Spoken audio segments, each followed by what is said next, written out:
Okay, I'm just gonna start by saying that I have filmed the intro of this video like 100 times. And that's just like quarantine doing me wrong. Grace said she likes pot plants inside, cold hands and tea stain. So, for the people that don't know me already, I'm Selena and I'm an international student. Yes, I'm an international student at the University of Manchester doing law with politics. And today I'm gonna teach you how to write a first class essay. And I really hope this intro wasn't that annoying because I feel so annoyed at my voice right now. So I compiled a guide for you. Yeah, I did compile a guide with all the feedback I've received this year on my first year of university. And through the feedback I've received in my first year, I realized how clear it is to get a first. It doesn't seem clear, okay? It doesn't seem clear at the beginning. I started university having no idea on how to get first. I'm gonna give you a guide with all the steps from the beginning to the end on how to write this essay.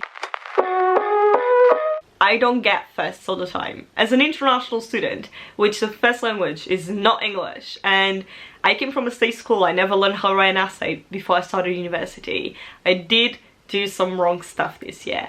I did get a 2-2 one time, I did get a 2-1 twice, and I did get 2 firsts. 2, 3 firsts. What matters is that I learned how to get first. So my first step for you is research like you know nothing about the topic.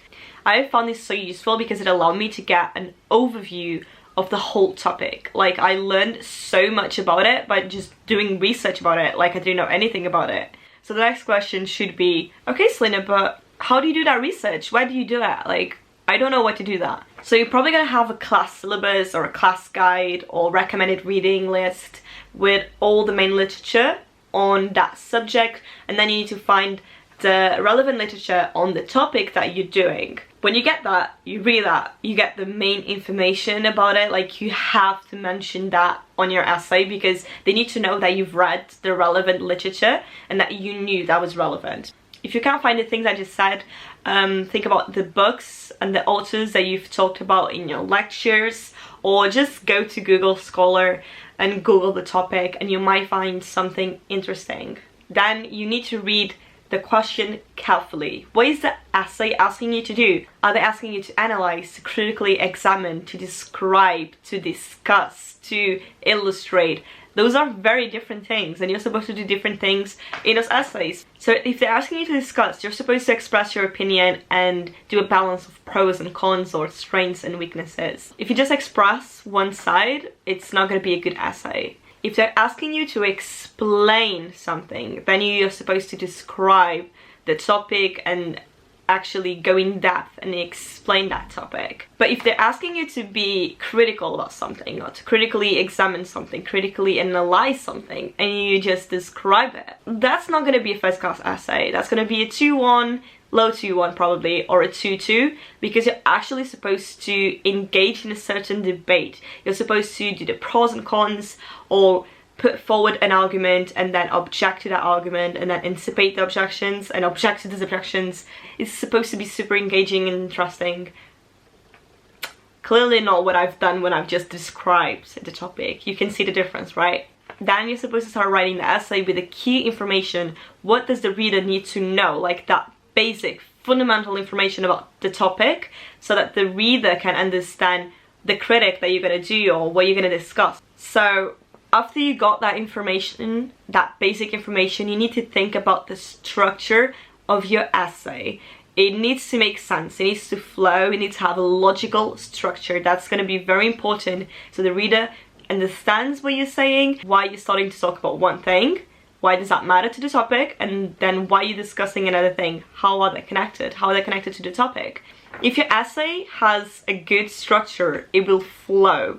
It will be a more engaging essay and it will be easier to read, which is exactly what you want. You don't want the reader, who's your examiner, the person who's going to evaluate your essay, to be like, ugh, this essay is so boring, this makes no sense. Why is he arguing this? What point is he trying to make? But why is this relevant? You don't want any of that.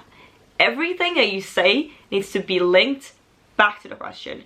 Anything you say must be backed up with evidence. The person needs to understand why you're saying what you're saying, and that you're saying that because you know for a fact it is like that. You need to have evidence, you need to provide examples, you need to make sense. I think I made that point here. So in most essays, you're probably asked to be critical. You can definitely state your opinion, but make sure that you argue both sides. So when you're putting an argument forward, don't forget to mention what other authors have said, the objections they made, and you can object to their objections. You're being critical when you do that. You're engaging with other materials. Then my last advice is check the marking criteria. It says a lot about what they're expecting from you. The marking criteria is really important, and it's what allows you to see how to get the higher marks and the differences between the classes. Finally, proofread. It's so important to proofread. Don't do it on the last day before submitting the essay, okay? You need days to write a good essay. Maybe this is different for some people, but at least me, I need days to write a good essay because I need to write it, and then I need to don't look at it for a day and then read it again to make sure that it makes sense. And that's it. That's all my advice to write a first class essay. That's all you need to do. It doesn't sound that hard if you just do all of this. I really hope this was useful for you guys, and I really hope you all get a first. So yeah, thank you for watching, and see you in the next video.